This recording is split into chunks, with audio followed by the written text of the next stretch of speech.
नमस्कार, आरआरसी नेटवर्कच्या लेटेस्ट बातमीपत्रात आपले स्वागत।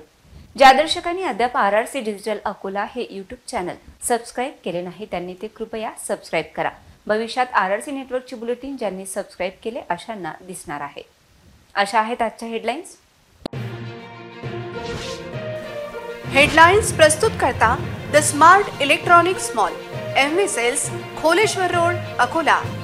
अच्छा प्रोडक्ट, अच्छी क्वालिटी।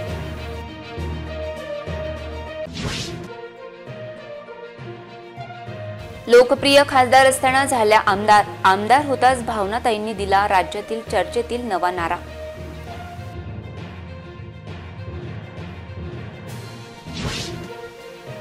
जलाभिषेकासाठी भक्त निघाले भीमाशंकर, त्र्यंबकेश्वर, जय भवानी मंडळ यंदा पूर्ण करतील ज्योतिर्लिंगांचा प्रवास।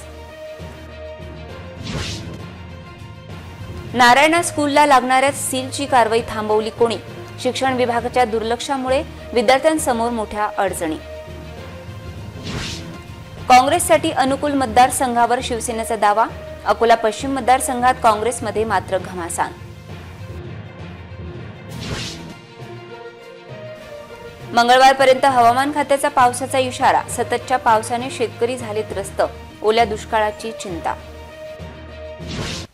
आता सविस्तर बातम्या। विधान परिषदेतील 11 नवनिर्वाचित सदस्यांचा आज शपथविधी झाला। विधान परिषदेच्या उपसभापती नीलम गोऱ्हे यांनी सदस्यांना शपथ दिली आहे। शिवसेना आमदार भावना गवळी यांनी जय एकनाथ म्हणत नवा नारा दिला। सकाळी विधान परिषदेच्या विधिमंडळाच्या मध्यवर्ती सभागृहात हा शपथविधी पार पडला। यामध्ये भाजपकडून पंकजा मुंडे, योगेश टिळेकर, अमित गोरखे, परिणय फुके, सदाभाऊ खोत, तर शिंदे गटाकडून भावना गवळी, कृपाल तुमाने, अजित पवार गटाकडून शिवाजी गर्जे, राजेश विटेकर, ठाकरे गटाकडून मिलिंद नार्वेकर आणि काँग्रेसकडून प्रज्ञा सातव यांना शपथ देण्यात आली। आज शपथविधीवेळी भावना गवळी यांनी शपथ घेतल्यानंतर जय महाराष्ट्र, जय एकनाथ असे म्हटले आहे। विधान परिषद निवडणुकीसाठी सत्ताधारी महायुतीने 9 उमेदवार उभे केले होते, तर विरोधी महाविकास आघाडीचे 3 उमेदवार रिंगणात होते। यामध्ये महायुतीच्या सर्व उमेदवारांचा विजय झाला होता, तर महाविकास आघाडीच्या एका उमेदवाराचा पराभव झाला होता। मी भावना शालिनीताई पुंडलिकराव गवळी पाटील विधान परिषदेची सदस्य म्हणून निर्वाचित झाली असल्याने ईश्वर साक्ष शपथ घेते की कायद्याद्वारे स्थापित झालेल्या अशा भारतीय संविधानाबद्दल मी खरी श्रद्धा व निष्ठा बाळगेन, भारताची सार्वभौमता व एकात्मता उन्नत राखेन आणि आता जे कर्तव्य मी हाती घेणार आहे ते निष्ठापूर्वक पार पाडेन। जय महाराष्ट्र, जय एकनाथ। 5 ज्योतिर्लिंगांची यात्रा करत राजराजेश्वर मंदिरात श्रावण महिन्यात जलाभिषेक करण्याचा संकल्प अकोल्यातील जय भवानी मित्रमंडळाने केला आहे। या संकल्पाची यंदा पूर्तता असून यंदा त्र्यंबकेश्वर व भीमाशंकर येथून पाणी आणण्याचा संकल्प पूर्ण करण्याची तयारी सुरू केली आहे। आज जय भवानी मित्रमंडळाचे सदस्य कावड यात्रेसाठी रवाना झाले। श्रावण महिन्यात भगवान शंकराचा जलाभिषेक करण्यासाठी शिवभक्त पायी कावड यात्रेतून विविध ज्योतिर्लिंग आणि पवित्र नद्यांचे पाणी आणतात। या पवित्र पाण्याने अकोला नगरीचे आराध्य दैवत श्री राजराजेश्वर महाराज यांचा जलाभिषेक करतात। अकोल्यातील पालखी महोत्सवाचा देशभरातच नव्हे तर परदेशातही प्रसिद्ध आहे। पालखी महोत्सवाची शान वाढवण्याचे काम जुन्या शहरातील हरिहरपेठ येथील जय भवानी मित्रमंडळ करतो। श्रावण महिन्याच्या शेवटच्या सोमवारी जय भवानी मित्रमंडळातर्फे विविध ज्योतिर्लिंगांवरून कावडच्या माध्यमातून जलाभिषेक करण्यात येतो। हजारो शिवभक्तांच्या उपस्थितीत जय भवानी पालखी महोत्सवात यंदाही पायी कावड यात्रेसाठी आज त्र्यंबकेश्वर व भीमाशंकर तीर्थक्षेत्रासाठी रवाना झाले आहे। जय भवानी मित्रमंडळाचे अध्यक्ष राजूभाऊ चव्हाण यांच्या नेतृत्वाखाली श्री गणेश आणि नर्मदेश्वर मंदिर परिसरातून महाआरती झाल्यानंतर ही कावड भीमाशंकरकडे रवाना झाली। कावडवर विराजमान झालेले हे कावड गेल्या 8 दिवसांपासून तयार करण्यात येत होती। पालखी महोत्सव जय भवानी मित्रमंडळातर्फे अन्य ज्योतिर्लिंगांची यात्रा अशाच भव्यदिव्य पद्धतीने होणार असल्याची प्रतिक्रिया मंडळाचे अध्यक्ष राजूभाऊ चव्हाण यांनी दिली। दरवर्षीप्रमाणे या वर्षी बी आम्ही भीमाशंकर ते त्र्यंबकेश्वर ते अकोला ह्या पैदल वारीची आम्ही आता हे आमचं 2 ज्योतिर्लिंग झाल्यानंतर आमचं पूर्ण या वर्षी 18वं वर्ष आहे आणि 5 ज्योतिर्लिंग आमचे पूर्ण होणार आहे। याचे आता जे आमचे शिवभक्त आहे, माझे मित्रमंडळी आहे, हे पूर्ण मिळून आम्ही या वर्षी बी ताकदीने आणि जोमाने पूर्ण अकोल्याची आम्ही शान वाढवणार आहे। जय भोलेनाथ। शिक्षण विभाग व जिल्हा प्रशासनाच्या दुर्लक्षामुळे नारायणा ई टेक्नो स्कूलमध्ये ऍडमिशन घेतलेल्या 900 विद्यार्थ्यांचे शैक्षणिक भवितव्य अंधारात गेले आहे। असे असताना शिक्षण विभागातील दलाल ऍक्टिव्ह झाले असून त्यांनी मोठा मलिदा लाटल्याची माहिती आहे। नारायणा ई टेक्नो स्कूल जवळ केंद्रीय माध्यमिक शिक्षा बोर्ड अर्थात सीबीएसई यांच्याकडून कुठलेही नोंदणी पत्र नाही, शाळेजवळ शासन मान्यता नाही, खाते मान्यता नाही, युडायस संदर्भातील कुठलेही अधिकृत पत्र प्राप्त नाही। अशा सर्व मान्यता नसताना अनधिकृत नारायणा शाळेवर कारवाई टाळण्यात आल्याची माहिती प्राप्त झाली आहे।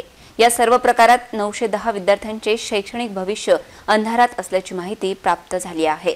नारायणा ई टेक्नो स्कूल या अनधिकृत शाळेला टाळे लावण्याची गरज असताना अमरावती येथील शिक्षण उपसंचालक कार्यालय व जिल्हा परिषदेतील प्राथमिक शिक्षणाधिकारी कार्यालयातील दलालांनी लाखो रुपये जमा केल्याची माहिती सूत्रांनी दिली आहे।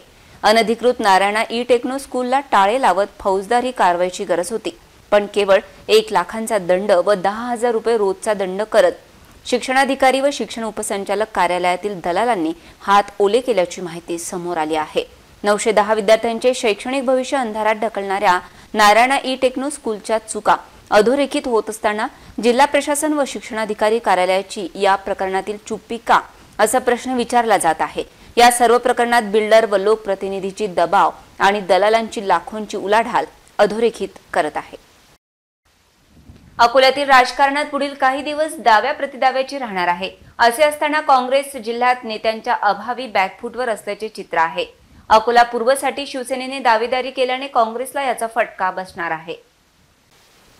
महाविकास आघाडीत सहभागी असलेली काँग्रेस बॅकफूटवर असल्याचे चित्र जिल्ह्यात आहे। अकोला पूर्व आणि बाळापूर हे 2 मतदारसंघ शिवसेना उद्धव बाळासाहेब ठाकरे यांच्या पक्षाने स्वतःकडे ठेवल्याची माहिती समोर आली आहे, तर केवळ मूर्तिजापूर हा मतदारसंघ शरदचंद्र पवार राष्ट्रवादी काँग्रेस पक्षासाठी सोडल्याची चर्चा आहे। त्यामुळे काँग्रेस उमेदवारांनी अकोट आणि अकोला पश्चिम मतदारसंघासाठी इच्छा व्यक्त करणे सुरू केले आहे। काँग्रेसजवळ अकोला पूर्वमध्ये दमदार उमेदवार नसल्याची माहिती असून सर्वच महत्त्वाचे नेते अकोला पश्चिम मतदारसंघासाठी इच्छुक असल्याची माहिती आहे। अकोला पश्चिम मतदारसंघात मराठा उमेदवार असावा अशी काहींची अपेक्षा असून डॉक्टर अभय पाटील यांना लढावे अशी अपेक्षा कार्यकर्त्यांची आहे, पण या मतदारसंघात मुस्लिम मतांची संख्या पाहिल्यावर गेल्या वेळी पराभूत झालेले व सक्षम उमेदवार साजिद खान पठाण व डॉक्टर झीशान हुसेन यांच्या तिकिटासाठी थेट लढत आहे। इतकेच नव्हे तर या मतदारसंघात बबनराव चौधरी, इंटक नेते प्रदीप वखारिया, अन्नपूर्णेश पाटील, विभा राऊत हे इच्छुक उमेदवार असल्याची माहिती समोर येत आहे। तर अकोट येथून काँग्रेसचे महेश गणगणे, अतुल ढोले, प्रशांत पाचडे, हिदायत पटेल हे इच्छुक आहेत। अकोला जिल्ह्यातील मूर्तिजापूर ते भातकुली या राज्य महामार्गावर ठिकठिकाणी पडलेल्या खड्ड्यांमुळे एका दुचाकी स्वारास आपला जीव गमवावा लागला।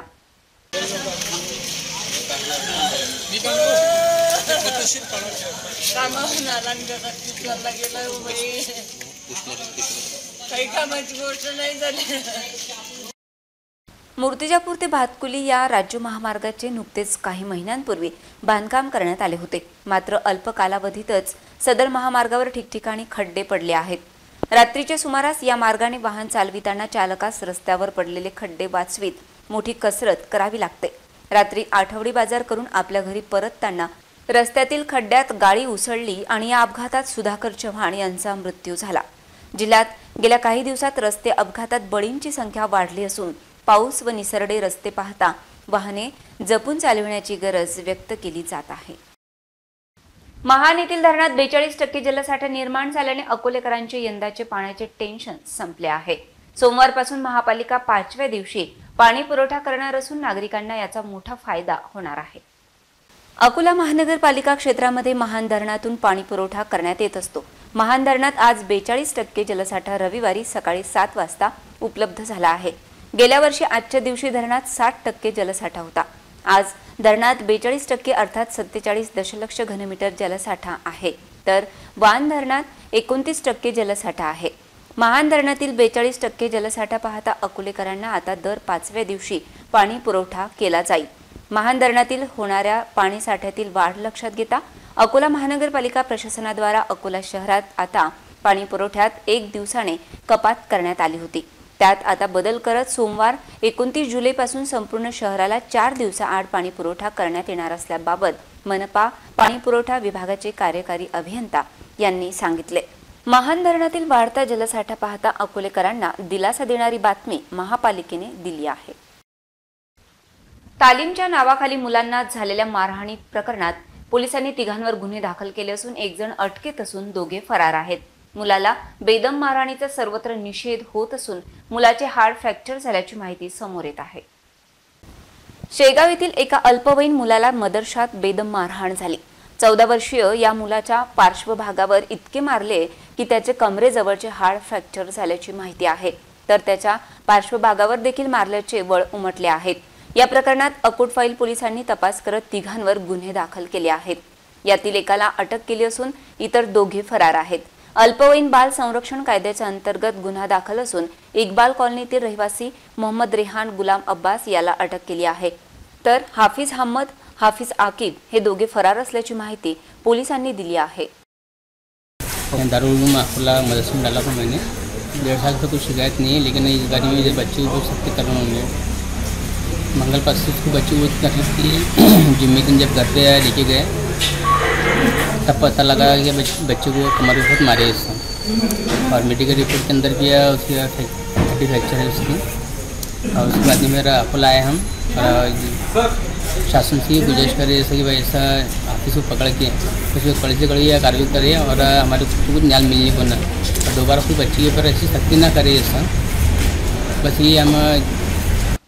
गांधीग्रामच्या पुलाजवळ मोठ्या प्रमाणात अस्वच्छता पसरली असून पूर्णा नदीचे पाणी आणण्यासाठी येणाऱ्या शिवभक्तांनी ही अस्वच्छता दूर करण्याची मागणी केली। ही बातमी शनिवारी RRC न्यूजने दाखविताच आज स्वच्छता मोहीम हाती घेण्यात आली। हिंदी भाषिकांचा दुसरा श्रावण सोमवार 29 जुलै रोजी येत आहे। यावेळी हिंदी आणि मराठी भाषिकांचे एकूण 7 श्रावण सोमवार येत आहेत। त्या दृष्टीने महानगरासह इतर ठिकाणचे शिवभक्त पायी चालत गांधीग्राम कावडमध्ये पूर्णाचे पाणी भरून ते अकोल्यातील आराध्य दैवत श्री राजराजेश्वराला जलाभिषेक करतात। मात्र यावेळी पवित्र पूर्णा नदीचे पाणी आणण्यासाठी जाणाऱ्या शिवभक्तांना त्रास सहन करावा लागत असल्याची बातमी शनिवारी RRC न्यूजने प्रसारित केली।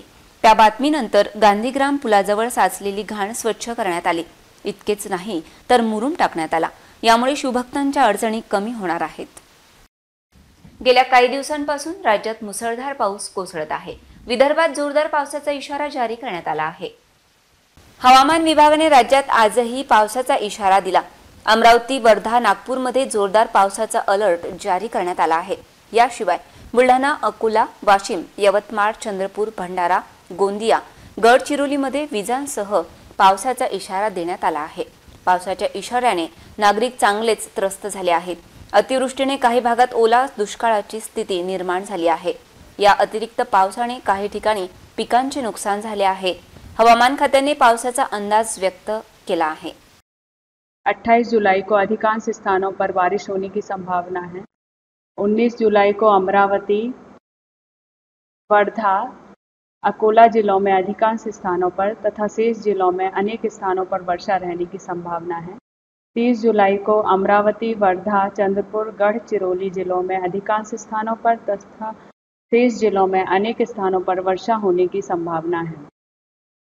वार्निंग्स की बात करें तो अमरावती, वर्धा, नागपुर जिलों में इक्का दुक्का स्थानों पर भारी से अति भारी वर्षा रहने की संभावना है। अकोला, चंद्रपुर, भंडारा जिलों में इक्का दुक्का स्थानों पर भारी वर्षा रहने की संभावना है। 29 जुलाई को अमरावती जिले में इक्का दुक्का स्थानों पर भारी वर्षा होने की संभावना है। पुन्हा पाहूया आजच्या हेडलाइन्स। हेडलाइन्स प्रस्तुत करता the smart electronics mall, MV sales, Kholeshwar road, Akola. अच्छा प्रोडक्ट, अच्छी क्वालिटी।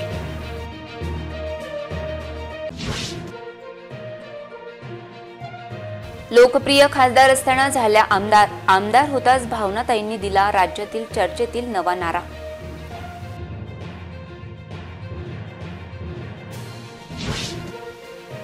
जलाभिषेकासाठी भक्त निघाले भीमाशंकर, त्र्यंबकेश्वर, जय भवानी मंडळ यंदा पूर्ण करतील ज्योतिर्लिंगांचा प्रवास। नारायणा स्कूलला लागणाऱ्या सीलची कारवाई थांबवली कोणी? शिक्षण विभागाच्या दुर्लक्षामुळे विद्यार्थ्यांसमोर मोठ्या अडचणी. काँग्रेससाठी अनुकूल मतदारसंघावर शिवसेनेचा दावा. अकोला पश्चिम मतदारसंघात काँग्रेसमध्ये मात्र घमासान.